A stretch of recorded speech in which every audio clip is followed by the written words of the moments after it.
건축 번신 예배를 하나님께 영광 돌려드립니다. 계속해서 우리 중심을 가지고요. 성전 건축 놓고 기도해 주시기를 부탁을 드리도록 하겠습니다. 신앙생활을 해보면 여러분들 이게 응답의 시간표가 되었다 할 때 여러분들 환경이 응답이라는 부분들과 가까이 가는 거 그런 부분들도 할렐루야 아멘 하겠지만은요. 제일 핵심되는 게 뭐냐니까 그 응답에 대한 마음속에 간절한 소원들이 생기더라고요. 그래서 하나님이 너희 마음과 생각을 먼저 지키신다 그 말씀도 이제 비슷한 형태가 되게 되는 거죠. 항상 여러분들 우리의 마음속에 응답이라는 부분들은 욕심이 아니고요. 진짜 딱 소원이 생기는 거야. 정말로 내가 응답받아야 되겠구나. 누구를 위해서입니까? 하나님과 복음을 위해서가 되는 거예요. 그래서 응답에 대한 간절함들, 응답에 대한 이런 절실함들이 우리 마음속에 생기게 되게 되는 거죠. 그런데 딱 그 시간표에 맞춰가지고 또 하나님이 응답의 문들을 열어나가는 것들을 많이 보게 됩니다. 성전 건축 두고 저와 여러분들 계속해서 기도하고 있고요. 우리가 계속해서 기도하는데 왜 이렇게 곱빼기도 안 보일까 소식이 없을까? 그게 아니고 여러분들 계속해서 기도하는 중에 먼저 뭐가 돼야 되죠? 마음속에 기대와 소망의 비밀들 이걸 계속해서 쌓아나가야 되는 거예요. 시간이 계속해서 흘러간다는 말은 응답 속으로 한 걸음씩 더 가고 있는 겁니다, 여러분들. 그래서 늘 언제나 하나님이 우리 교회를 위해서 어떤 성전을 예배해 놓으셨을까라는 기대와 소망들 늘 가지고요. 항상 있는 자리에서 믿음의 씨앗들, 기도의 씨앗들 계속해서 뿌리기를 주님의 이름으로 축원드리겠습니다. 계속해서 우리가 성전 건축을 두고 기도 제목 중에 하나죠. 불가항력적인 은혜의 성전 건축이 되어야 됩니다, 여러분들. 꼭 그래서 기도하시기를 부탁을 드리겠고요. 이제 성경을 쭉 살펴보면은 시대마다 흥망성쇠의 비결이 있습니다. 여기 한마디로요. 성전과 딱 밀접하게 연관이 되어 있어요. 시대를 간단하게 구분해 보면 족장 시대, 그 다음에는요 출애굽 시대, 사사 시대, 그 다음에 왕정 시대입니다. 포로기한 시대, 그 다음에 말세 시대 이렇게 이제 성경의 역사를 조금 구분할 수가 있고요.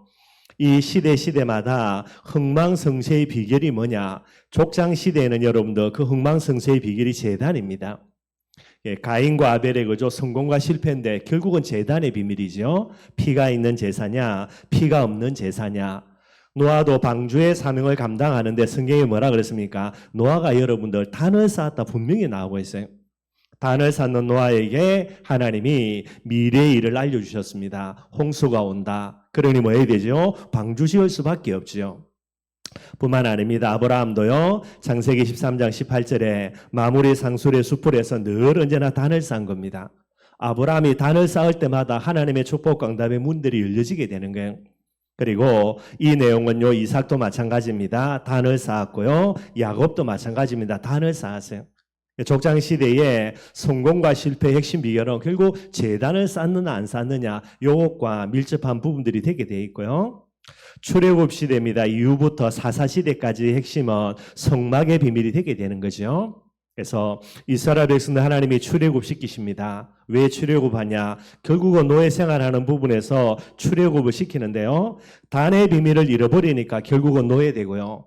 단의 비밀의 핵심입니다. 피의 비밀이죠. 유월절을 회복하니까 노예에서 빠져나오는 출애굽의 기적이 일어나는 거예요. 그래서 홍해를 건넙니다. 그러면 출애굽 됐다라고 봐야 되죠. 그런데 성경은 여러분들 그렇게 해서 출애굽기가 끝나지 않아요. 언제 출애굽기가 끝을 나냐? 하나님이 모세에게 성막을 만들어라 그랬고요. 성막을 다 완성하고 난 이후에 하나님의 영광이 이 성막 위에 가득하게 임하게 됩니다. 이걸로 해서 출애굽기가 끝이 나게 되는 거예요. 우리는 애굽에서 빠져나오면 출애굽이다 할렐루야 아멘이라 그러는데 그거는 서론이고요. 왜 출애굽에서 빠져나와야 되냐? 다른 것이 아닙니다, 여러분들. 성막을 만들기 위해서 애굽에서 빠져나와야 되는 거예요. 성막이 완성이 안 되어지면은 참된 출애굽 안 되게 되는 거죠. 그래서 언약궤를 만들고 그 성막이라는 부분들을 완성하는 부분들이 되게 됩니다. 그래서 성막의 핵심은 언약궤고요. 그리스도를 상징하는 십계명 돌판, 그 다음에 임마누엘의 비밀을 담고 있는 만나를 담은 항아리, 세계복음화의 비밀을 담고 있는 아론의 쌍난 지팡이, 이게 이제 언약궤 속에 들어가는 그런 내용물이 되게 되는 거고요.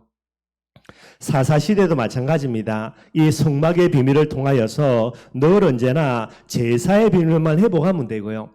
그런데 이스라엘 민족들이 이 비밀을 잃어버리게 되죠. 우상 숭배하게 되고요. 그러니 결국은 이제 성막이라는 이 영적인 시스템 자체가 무너지게 되는 거예요. 이제 이들이 하나님 앞에 예배드리러 올 때마다 11조를 위시한 예물을 가지고 와야 되고요. 이 예물을 통해서 이스라엘 민족들에게 있는 레위인들이 생을 유지하게 되는 거예요. 근데 전부 다 우상숭배에 빠져가지고 제사를 안 드리니까요. 예물을 안 드리니까 레위인들이 먹고 살기 위해서 여러분들 그죠? 뭐 농사 지으러 가야 되고요. 뭐 목축하러 가야 되고요. 그러니 이 예배라는 시스템 자체가 완전히 무너져 버리게 되는 거예요. 그 결과로 오는 게 뭡니까? 하나님의 징계지요. 뭐 가끔씩 이제 이 징계 만날 때 어쩔 수 없어 가지고 회개하게 되고요. 회개할 때마다 사사를 보내줘서 구원시켜 주시는 거예요. 이게 몇 년이냐? 340년을 계속해서 반복에 들어가게 됩니다. 그런데 이 부분들에 대한 정확한 부분들을 진단을 내리고요. 진짜 뭐 사사 한 명 들어서서가 아니라 영적인 시스템을 올바르게 회복해야 되겠구나. 그래서 성막을 제대로 회복해야 되겠구나. 이 부분 가지고 도전했던 유일한 사사가 바로 사무엘 선지자가 되게 되는 거예요. 그래서 사무엘이 딱 제사장이 되자마자 이 사무엘 사사가 되자마자 다른 사사들을 군사 끌어모아 가지고 그죠? 뭐 이렇게 블레셋 무찌르고요, 암몬 족속 무찌르고 모압 족속 무찌르고죠. 근데 사무엘은 뭐 하는 겁니까? 그게 중요한 게 아니라 뭐 하는 거죠? 온 백성 미스바에 몰아놓고 너희 빨리 회개해라.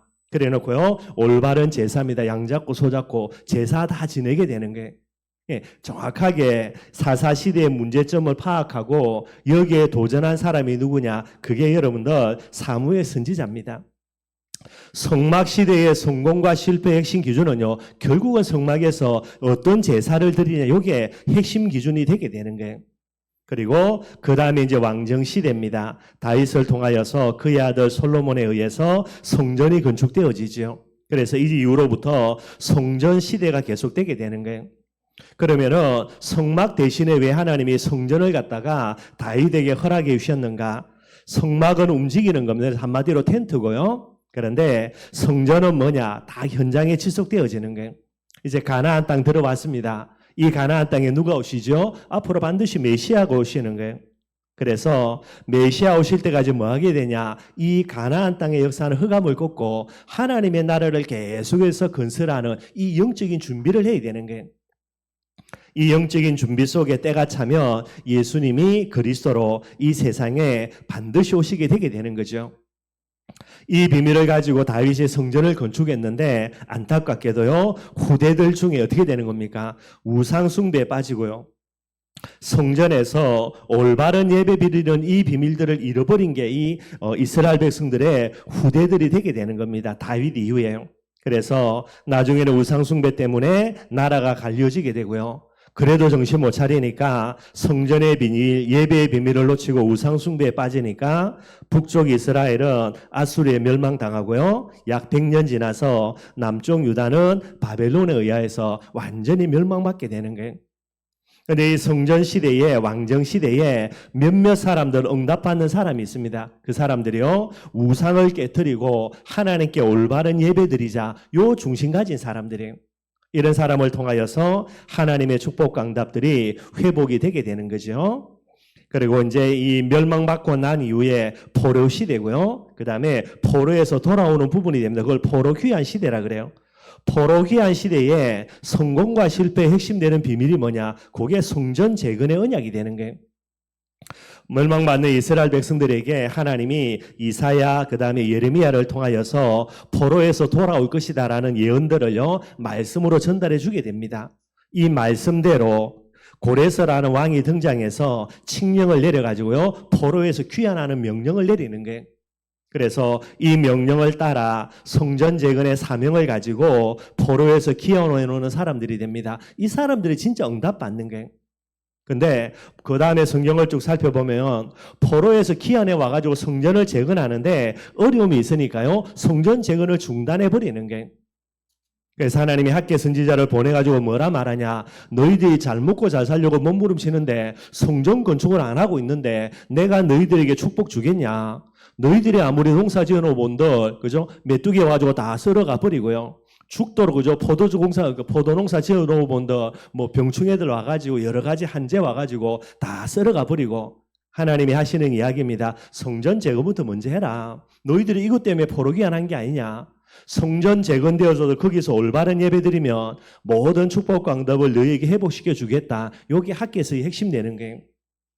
그러면은 성전 건축이라는 부분을 두고 포로에서 돌아가라 그랬는데 뭐 여기가 조사원이겠죠. 그래서 바벨론 제국 그다음에 이어서 페르시아 제국이죠. 여기에서 70년 동안 자리 잡았으니까 이제 돌아가지를 않는 거예요, 여러분들. 이 사람은 잘 먹고 잘 살았냐? 조금 시간이 지나지만은요, 결국은 하만이라는 사람에 의하여서 유다 백성들요, 완전 말살 정책이 일어납니다. 큰일 난 거죠, 여러분들. 다행히 모르드게와 에스더의 헌신으로 죽지 않고 살아나게 되는 게 그게 이제 불임절입니다. 요즘 계속해서 새벽 기도 때 읽고 있는 우리 이제 에스더서 말씀이 되게 되는 거죠. 이런 어마어마한 사건이 일어나니까 그제서야 남아있는 자들이 정신 차리는 거야. 아, 이거 아니다, 이거. 계속해서 페르시아에 남아있는 동안에는 어떤 일이 일어날지 모르겠구나. 그래서 또 어느 일부가 정신 차리고요. 또다시 돌아갑니다. 그게 이제 2차 포로기한이 되는 게.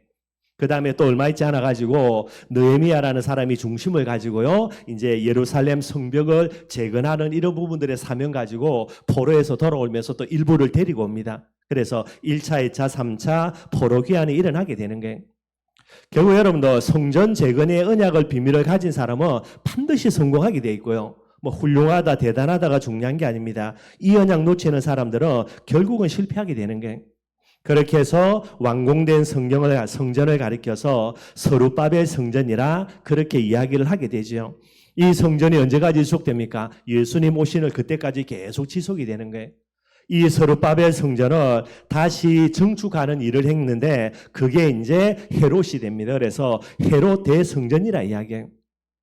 그런데 예수님이 오셔가지고 뭐라고 이야기합니까? 이 헤롯 대성전에 대해서 예언하시기를 돌 위에 돌 하나도 남지 않고 완전히 무너진다라는 게 아마 전에도 여러분들 말씀드렸죠, 그죠? 여러분 기억하시는지 모르겠는데 왜 헤롯 대성전이 무너져야 되냐? 첫 번째 여러분들 예수님이 오셔가지고 십자가에 죽으셨는데 양 잡고 서 잡고 할 필요 없죠, 여러분들. 그런데 헤롯 대성전에서 계속 양 잡고 서 잡으니까 이거는 말이 안 되는 거고요. 두 번째는 뭐냐? 이스라엘 민족은 이제 예수님의 지상 명령 따라서 전 세계로 흩어져야 되는 거예요. 그런데 헤롯 대성전은요, 흩어 있는 사람을 끌어모아 가지고 할렐루야 아멘만 하지 올바르게 파송하는 부분들이 없는 거예요. 그래서 이것도 잘못된 거고요. 제일 마지막으로 이 헤롯 대성전은 유대인들과 그다음에 거기 있는 제사장들, 레위인들이 자기 개인의 이익을 추구하는 그런 이제 잘못된 우상화된 성전이 되게 됩니다. 그래서 이제 무너질 수밖에 없게 되는 거예요. 이게 나중에 AD 70년에 이제 완전히 성취되어져서 완전히 무너지게 되는 부분들이 되고요. 그리고 예수님은 이 성전이 무너질 것을 예언하면서 성전은 무너지고 난 이후에 그 다음에 무슨 시대가 열려야 되냐? 이때부터 교회 시대가 열려지는 거예요. 그래서 지금까지입니다, 여러분들. 그래서 예수님 재림할 때까지는요, 성전이라는 그런 뭐 유대 사회 어떤 특별한 건물이 아니라 지금은 교회라는 이런 비밀들을 가지고 지금까지 우리가 인도받아 가고 있고요. 교회는 에클레시아라 그럽니다. 밖으로 불러 모으다라는 게. 그래서 죄악 가운 세상에서 밖으로 불러 모아서 거룩한 자들이요 예배라는 비밀 속으로 모여진 모임을 가리켜서 에클레시아라 그렇게 이야기합니다.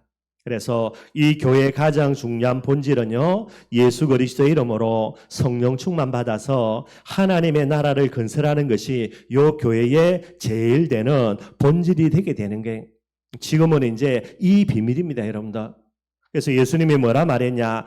성경은 바울을 통해서요, 너희가 하나님의 성전이라는 게 내 자신이 교회고요, 우리 가정이 교회고 또 우리 춘천이 만들 교회도 교회라는 거죠. 항상 여러분들 이 말세 시대, 교회 시대에 성공과 실패는요, 예수 그리스도의 복음 가지고 성령 충만 받아서 하나님의 나라 건설과 방향 맞추면 그 사람 무조건 성공합니다, 여러분들. 이 방향 안 맞추면 말세지 말에 절대로 성공할 수 없는 부분들이 되게 되는 거죠. 그래서 성경을 쭉 살펴보면서 흥망성쇠 핵심 비밀, 족장시대의 재단입니다. 뭐 회복해야 됩니까? 피의 비밀입니다. 복음 회복하고요. 그 다음에 성막과 성전의 비밀을 바라보면서 뭐가 회복돼야 됩니까? 뭐 좀 필수적인 건 아니지만은 그래도 교회당이라는 이런 이제 건물이라는 부분도 꼭 좀 회복을 해야 되겠고요. 그 다음에 교회 시대의 비밀들을 바라보면서 여러분들 성령 충만한 예배 그리고 하나님의 나라 건설이라는 요 비밀들이 꼭 회복이 돼야 되는 거예요. 뭐 저희들이 이제 개척해가지고 이제 약 한 20년 가까이 이제 쭉 아직까지는 다 안 됐지만은 거의 이제 지내오고 있습니다. 그래서 참 감사하게도요. 뭐 저와 여러분들이 복음은 분명히 회복한 거 너무나 감사를 드리고요. 뭐 저와 여러분들이 아무리 다른 곳 가더라도 뭐 복음을 잃어버릴 경우는 없겠지 여러분들. 그러니 저와 여러분들을 통하여서 우리 교회를 통하여서 복음 회복된 건 확실하고요. 또 우리가 모일 때마다 여러분들 늘 언제나 성령 충만 받도록 기도하고요. 뭐 자신 아닐 건 아니지만 그래도 웬만하면 모일 때마다 하나님이 은혜 주시는 것들이 많이 보여져요. 참 감사하고요. 그 정도가 아니죠. 우리가 성령 충만 받으니까 뭐 표시는 잘 안 날지 몰라도 하나님의 나라를 조금씩 우리가 이제 회복해 가는 부분들이 되는 거예요. 참 감사하죠. 뭐가 하나 부족하냐? 이제 여러분들 진짜 딱 교회당 하나입니다, 여러분들. 뭐 어마어마한 교회당을 응답받아가지고 우리가 자랑하자 그게 아니고 여러분들 최소한 3천 제자들의 비밀들을 두고요 뭔가 조금 이렇게 응답받을 수 있는 그리고 우리 후대들이 편안하게 예배드리고 훈련받을 수 있는 그 정도의 어떤 공간이 되어져야 되는 거죠 여러분들. 그 정도가 되는 부분들에 교회당이라는 부분들을 응답받고자 하는 거예요. 뭐 어마어마한 건물 지어가지고 그죠 사람들이 보면서 야 저 교회 건물 너무나 어마어마하다 이런 거 말고 여러분들. 그래서 우리가 이제 꼭 도전해서 회복해야 될 거 우리가 뭐 복음도 회복했고요 모임 속에 성령 충만함도 회복하고 부족할 수는 모르겠지만은 하나님의 나라 건설의 비밀들을 많이 회복해 가고 있으니까요 이제 우리가 진짜 도전할 거 이제는 성전 건축이라는 교회당이라는 부분들을 꼭 좀 회복해야 될 것 같습니다. 삼천 제자를 위해서도 마찬가지고요 우리 후대들을 위해서도 마찬가지고요.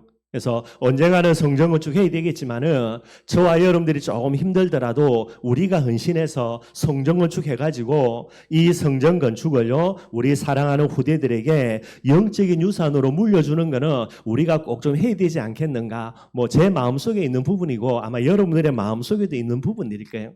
그래서 이 부분들을 꼭 두고 우리가 좀 응답을 받았으면 좋겠고요. 그래서 전에도 말씀드렸습니다. 우리 춘천 임마누엘 교회의 성전 건축은요 기도 제목 딱 3가지입니다. 제일 첫 번째는 여호와 이레의 성전 건축이 되어질 수 있도록요.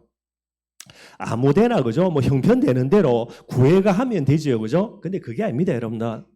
하나님이 저와 여러분들을 에클레시아라는 말로요 교회로 따로 불러 모았다는 말은 저와 여러분들이 반드시 세계복음화를 위해서 응답받아야 되는 교회당도 하나님이 이미 준비해놨다라는 거예요. 저는 그게 제 믿음입니다, 여러분들. 뭐 단순한 건물 아무 때나 저는 그렇게 안 보거든요. 이게 어디서 나오냐? 여러분들 하나님이 아브라함에게 아들 이삭을 줘놓고요 어느 날 뭐라 그럽니까? 이 아들이 잘 자라가는데요 뜬금없이 하나님이 나타나가지고 야 네 아들 내게 번제로 바치라는 거예요. 번제는 잘 알죠 여러분들. 각을 뜬다 그럽니다. 목 날리고 팔 다리 딱 잘라가지고요 몸통하고요 그 몇 등분 냅니까 여러분들? 전부 다 6등분이죠 그죠? 사람 몸을 6등분 내는 거예요. 그럼 무슨 말이죠? 살 수가 없습니다, 여러분들. 목 따로 자르고, 팔, 다리 자르고, 그죠? 그래서 6조각 딱 내놓고, 그걸 갖다가 나무 쌓아놓고, 그 위에 얹어놓고, 불태워 없애는 거예요. 그게 번제입니다, 여러분들. 하나님이 번제로 드리라는 거예요. 그래서 뭐 어쩔 수 없으니까, 그죠? 뭐 어떤 마음인지는 모르겠는데, 하여튼 그래, 아브라함이 헌신합니다. 그래서 하나님이 지시할 산으로 올라갔는데, 그 산이 어디죠? 아모리 산이라.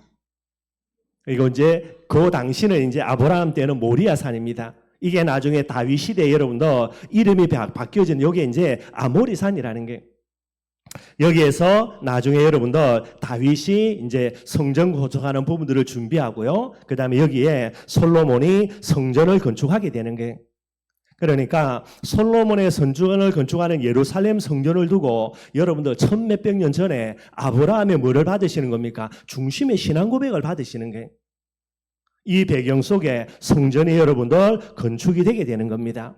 그러니까 여러분들 그죠? 솔로몬이 우연히 어떻게 하다 보니까 그죠? 예루살렘의 성전을 건축했다가 아니라 이미 아브라함 때부터 하나님의 특별한 계획이 있게 되어지는 거예요. 우리가 아무데나 성경을 쭉 하면 되죠, 여러분들. 형편되는 대로, 그죠? 편한 대로 와서 사면 되고요. 물론 그렇게 해도 되긴 되는데 그런 부분이 아니라 하나님이 저와 여러분들을 위하여서 창세전, 영세전에 준비해놨다라는 거예요. 여호와 이래. 그래서 여기를 두고 계속해서 인도받으면서 도전에 들어가야 되는 거예요, 여러분들. 인문주의 쓸 게 아니고 형편 따라갈 게 아니고 여러분들 계속해서 기도하면서 성령인도 받아가야만 되는 거죠. 저와 여러분들이 성전 건축은 반드시 여호와 이레라는 부분들이 됩니다. 여호와 이레라 그랬죠. 하나님이 반드시 우리를 위해서 준비해 놓은 거예요.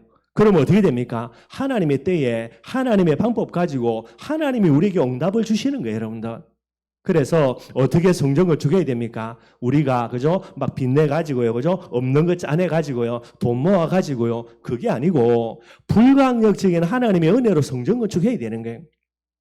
우리가 성전 건축을 준비한다면 우리의 힘으로, 우리의 능력으로. 그런데 하나님이 복음 때문에 창세전, 영세전에 여호와 이름입니다. 준비해놨다니까 여러분들. 그거 아니면은 우리가 신앙생활 할 필요가 없죠. 그래서 여호와 이레기 때문에 하나님이 어떻게 하는 겁니까? 불가항력적인 은혜로 우리에게 응답을 주실 수밖에 없게 되는 게, 불가항력적인 은혜라는 단어를 쓸 때는 이 단어는 어디에만 적용됩니까? 언약이라는 관점에서만 적용이 됩니다, 여러분들. 하나님이 우리에게 언약을 주셨는데 이 언약을 이룰 힘이 없고 능력이 없고 방법이 없어. 그런데 언약은 성취되어야 되고요. 이때의 하나님의 역사를 뭐라고요? 불가항력적인 하나님의 역사다, 이렇게 이야기하는 거예요. 아무도 막을 수 없습니다. 우리의 모자람, 우리의 부족함이 막을 수 없다니까요. 또 불가항력적인 은혜란 말이 무슨 말입니까? 세상 사람들이 아무리 막으려고 해도 막을 수 없는 부분들이 되게 되는 거예요. 여호와 이레기 때문에 반드시 불가항력적인 은혜라는 그런 응답 속에서 저와 여러분들의 성전 건축 되어져야만 되는 거예요. 불가항력적인 은혜가 된다. 그 다음에 어떻게 되겠습니까? 여러분들 하나님의 은혜가 보이는 성전 건축 반드시 되겠죠, 여러분들. 저와 여러분들이 오래 살면 좋겠지만은 때대가 하나님 오라 하면 가야 됩니다, 여러분들. 안 가려고 하면 안 되고요. 그래서 시간이 많이 지나고 난 다음에 우리의 후대들, 그 다음 세대들까지, 그죠? 특별한 이유가 없다면, 그죠? 춘천에 있다면 춘천에 임마누엘에서 예배 드리겠죠. 저와 여러분들이 헌신해서 응답받은 그 성전 교회당에서요. 얘들이 여러분들 성전에 예배 드리러 올 때마다 이 성전 보면서 뭐가 보인다고요? 하나님의 은혜가 보이는 거예요. 저는 참 그게 축복이다 싶습니다, 여러분들. 교회 올 때마다 마치 이 교회 우리 어머니 아버지가 그렇게 기도하면서 하나님의 은혜 속에서 그렇게 불가항적인 은혜를 건축한 성전 건축이지, 이게 보여진다면 저는 볼 때 여러분 그것보다 더 큰 축복이 어디 있겠습니까? 우리 후대들에게 물려줄 수 있는 거. 저와 여러분들이 잘 알고 있는 안디옥 교회 어떤 교회입니까, 여러분들? 주의 은혜가 보이는 교회예요. 게임 끝난 겁니다, 여러분들. 우리 춘천 임마누엘 교회 성전이라는 어찌 보면 건물은 아무것도 아니겠지만은요, 이 건물을 우리가 응답받을 때에 불가항력적인 하나님의 은혜 속에서 응답받는다. 왜냐? 여호와 이레의 축복을 두고 도전하는 거니까요. 이 응답으로 성전 건축 되어진다. 우리 후대들이 늘 언제나 예배드리러 올 때마다 맞다, 불가항력적인 하나님의 은혜. 왜 그렇지? 결국은 언약 때문에. 그래서 예배드리러 올 때마다 여러분 하나님의 언약을 중심에 담고요, 부모님이 추구했던, 부모님이 쫓아갔던 그런 세계복음화, 춘천복음화의 언약 가지고요, 얘들이 계속해서 언약의 길들을, 여정들을 걸어가게 되는 거예요, 여러분들. 그냥 우리가 힘내가지고, 예를 들어서 한 사람 돈 많이 번다, 그 사람이 헌신해가지고 교회 건물 간단하게 지으면 되고요. 그런 차원이 아니라는 거예요. 여러 가지 기도 제목 가지고 기도할 수 있겠지만 여러분들 딱 세 가지 족한 것 같아요. 여호와의 응답을 두고 성령인도 받아서 우리가 모자라고 부족하기 때문에 불가항적인 하나님의 은혜로 성전은 죽하고요. 그래서 이 성전이라는 건물이 하나님의 은혜를 설명하는 중요한 모델이 되고, 그렇게만 되면 되는 거예요, 여러분들. 불가항력적인 은혜 여러 가지를 이야기할 수 있겠지만 성경 속에서 여러분들 가장 중요한 불가항력적인 은혜 중에 하나가 뭡니까? 그게 오늘 본문에 여러분들 도저히 이해가 안 되고 상상할 수 없는 일이요, 오늘 본문에 일어나는 거예요. 전에도 잠깐 여러분들 말씀을 드렸는데, 그죠? 오늘 본문에 보니까 이제 1절부터 이게 이제 포로 귀환에서 돌아오는 이런 형태의 내용들을 쭉 설명을 하고 있는 거예요. 1절에 여러분들 뭐라고 이야기합니까? 바사왕 고레스 원년에 여호와께서 예레미야의 입을 통하여 하신 말씀을 이루게 하시려고, 여러분 아시죠? 옛날에 이제 예레미야서 다 우리 강의를 했으니까요. 예레미야가 죽도록 고생하는 겁니다. 여러분도 바벨론에 항복해라. 그래야 우리가 산다라 그러는 거거든요. 전부 다 이스라엘 민족들이 저거 매국노다고요. 어떨 때는 다수의 사람들이요, 선지자들이 무리를 모아가지고요, 예레미야 저거 거짓말 사기꾼이다. 그들 중에 대표가 하나님이 내게 말씀 주셨는데 우리 바벨론에 항복 안 해도 된다. 바벨론을 우리가 이길 수 있다. 이렇게 메시지하는 거예요. 예레미야는 뭐라 이야기합니까? 아니다, 우리가 항복해야 된다. 근데 전부 다 뭐라고요? 네 거짓말, 거짓 선지자고 우리가 진짜다. 어떻게 됩니까, 여러분들? 그러니까 이름도 빛도 없이 얼마나 고통당했는지 모르고요. 그런데 예레미야가 계속했던 메시지가 그렇고요. 그 중에 제일 중요한 거 70년이 지나서 포로에서 돌아온다라는 메시지를 예레미야가 한 거예요, 여러분들.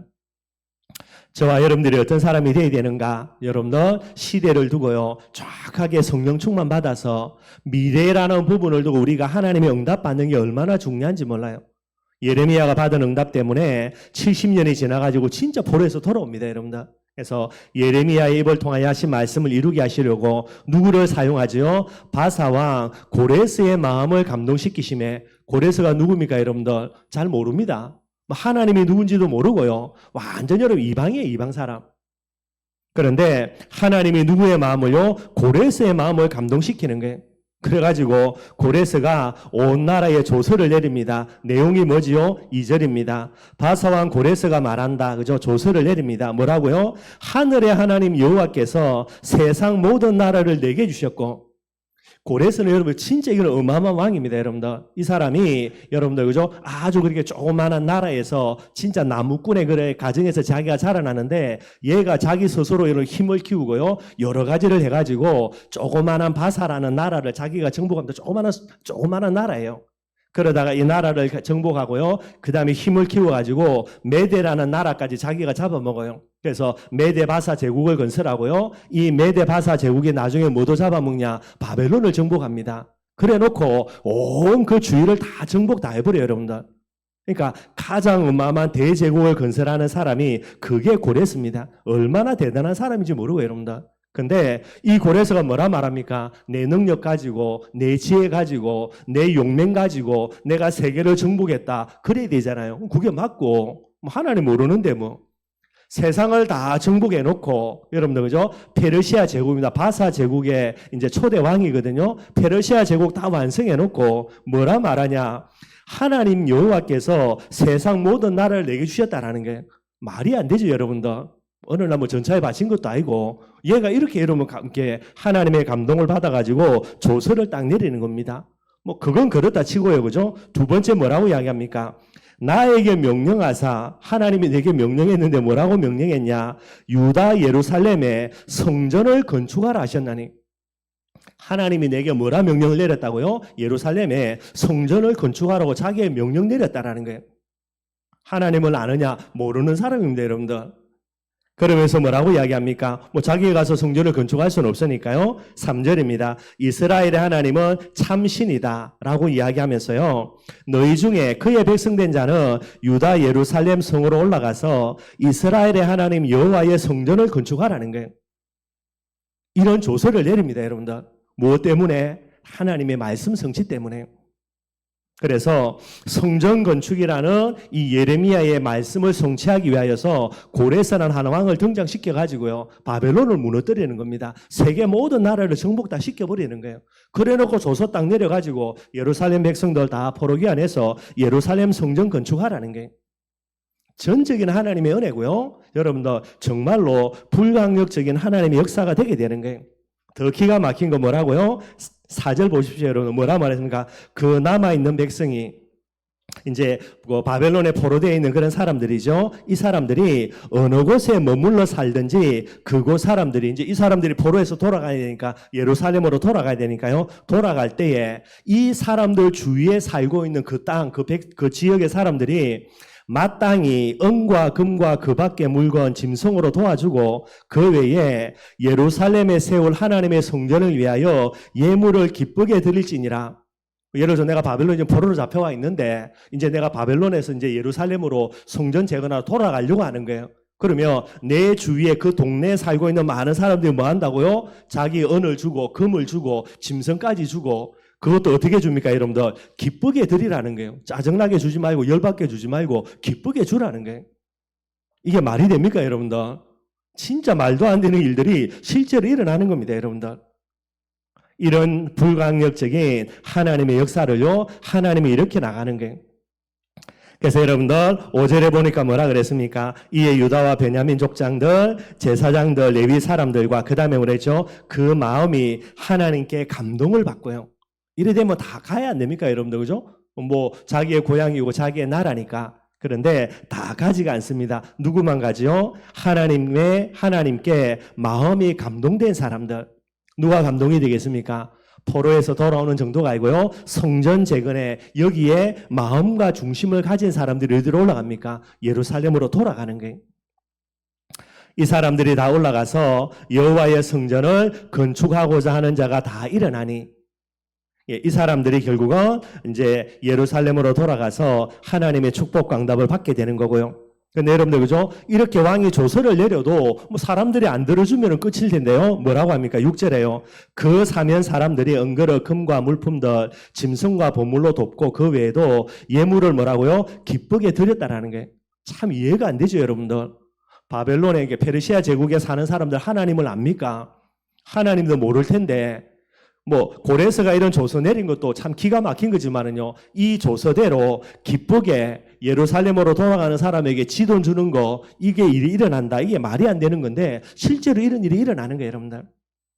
거기다가 더 기가 막힌 거, 고레스 왕이요, 성전에 있는 많은 그릇들, 옛날에 이제 느부갓네살에 다 빼앗아 온 게 있죠, 여러분들. 이걸 이제 바벨론을 정복했으니까 고레스가 다 차지한 거고요. 11절입니다. 그 예루살렘 성전에서 가져왔던 금과 은걸은 모두 5,400개. 간단한 게 아니죠, 여러분들. 이런 어마어마한 물질을요, 이 이제 포로 귀환하는 사람들의 손에 맡겨가지고 이거 가지고 가서 예루살렘 성전 재건하고 거기서 하나님께 제사 드리는 이 일에 감당하라고 이걸 주게 되는 거예요, 여러분들. 불가항력적인 은혜, 뭐 여러 가지 성경에서 설명할 수 있는 거지만은 제가 성경 보면서요, 기가 막히게 무슨 일이 있냐라고 할 정도로 일어나는 일들이 이 일이 되게 되는 거예요. 왜 그렇습니까? 하나님의 성전은 반드시 건축되어져야 됩니다. 앞으로 메시아 오실 땅에 이 비밀들을 준비해야 되니까요. 그런데 성전 건축할 능력도 없고, 그죠? 뭐 또 뭐 자격도 없고 환경도 안 돼. 그러니 하나님이 누구를 들어서요? 고레스를 들어가지고 온 세상을 통치하게, 정복하게 만들어 놓고 그 고레스를 통하여서 하나님의 일입니다. 성전 재건의 일을 고레스를 통하여서 하나님이 진행하게 되게 되는 거예요. 저와 여러분들 우리가 어떻게 모자라고 부족한데 성전 건축하냐? 괜찮습니다, 여러분들. 뭐만 가지면 됩니까? 언약으로요, 믿음으로만 딱 붙들고 있으면 돼요. 그러면 성전 건축은 누가 하는 겁니까? 불가항적인 하나님의 은혜로 성전 건축 하나님이 하게 하는 거예요, 여러분들. 그래서 이런 여러 가지 많은 부분이 있겠지만은 꼭 기도 제목으로 삼고, 그죠? 그러니 여러분 진짜 우리가 이런 응답을 받았다. 그래서 성전 건축을 해놨다. 우리 후대들이 알 거 아닙니까, 여러분들, 그죠? 성전 건축된 이 성전에 예배드리러 오면서 늘 뭐 기억하겠습니까? 아, 맞구나. 복음 하나 붙들었더니 이런 불가항력적인 은혜가 오는 거구나. 그럼 뻔하겠죠. 나도 이 불가항력적인 은혜를 두고 복음 가지고 도전해야 되겠구나. 늘 언제나 마음을 새롭게 할 수 있는 부분이 되는 거예요. 이런 성전 건축될 수 있도록 저와 여러분들 꼭 중심 가지고 기도하는 부분들이 되기를 주님의 이름으로 축원드리겠습니다. 말씀 결론 맺도록 하겠습니다. 물론 여러분들 성전 건축은 불가항력적인 하나님의 은혜로 하는 것도 맞겠지만 여러분들 한 사람을 예를 들면 다윗입니다, 여러분들. 불가항력적인 은혜로 하나님이 역사하겠지만은요, 다윗의 마음의 소원은 뭡니까? 누구를 통해서? 나를 통해서 해달라라는 게. 성전 건축이라는 중요한 사명을 가지고 다윗이 뭐라 그랬습니까? 나를 통해서 이 축복과 응답에 감당하는 그런 비밀이 되게 해달라고 다윗이 기도하는 거예요. 진짜 뭐 기도만 한 게 아니고 여러분들 정말로 중심 갖고 도전했고요. 하나님이 정말로 응답 주신 거예요. 어떤 사람은 여러분들 성전 건축한다 하니까 부담 느끼는 경우가 많습니다, 여러분들. 뭐 제가 아는 몇 교회들도 그죠? 뭐 성도들이 제법 모여가지고 성전 건축 해야 되겠다 생각해서 조금 무리겠지만은 뭐 빚내가지고 성전 건축 다 했고요. 근데 여러분들 빚이 꽤 쌓여 있으니까 이걸 감당해야 되잖아요. 나중에 여러분들 계속 시간 지나가는데 성도들이 하나씩 둘씩 안 보여요. 왜 그렇습니까, 여러분들? 빚이 이제 부담이 되니까요. 뭐 자기들에게 목사님이 어떻게 이걸 넘길까봐 부담이 돼가지고요. 하나씩 둘씩 다 도망가요, 여러분들. 나중에 빚은 어마어마하게 남아있고 성도들은 다 없어지고 그래서 전에 우리가 한번 좀 알아봤던 그 교회가 그래서 여러분 경매가 아니고 어려워지니까 목사님이 내놓은 거더라고요. 뭐 이해는 되겠죠 여러분들. 그러나 그게 믿음 없는 거고 어리석은 부분들이 되게 되는 거예요.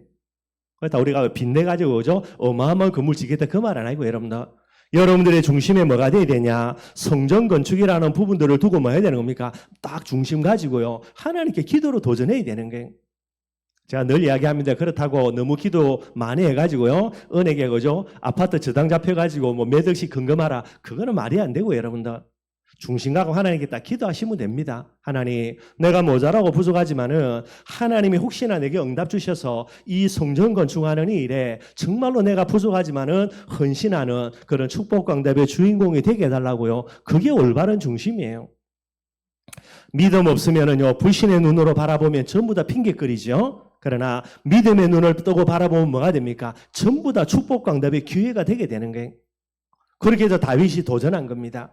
나중에 여러분들 다윗의 인생 마지막의 고백 잘 아시지 않습니까? 역대상입니까? 마지막에 보면요. 다윗이 뭐라고 이야기합니까? 성전 건축을 두고 완벽한 준비를 다 해놓고요. 다윗이 이야기합니다. 뭐라고요? 성전 건축의 언약 갖고 내가 도전했더니 하나님이 내 편 되었다. 그게 다윗의 고백이에요, 여러분들.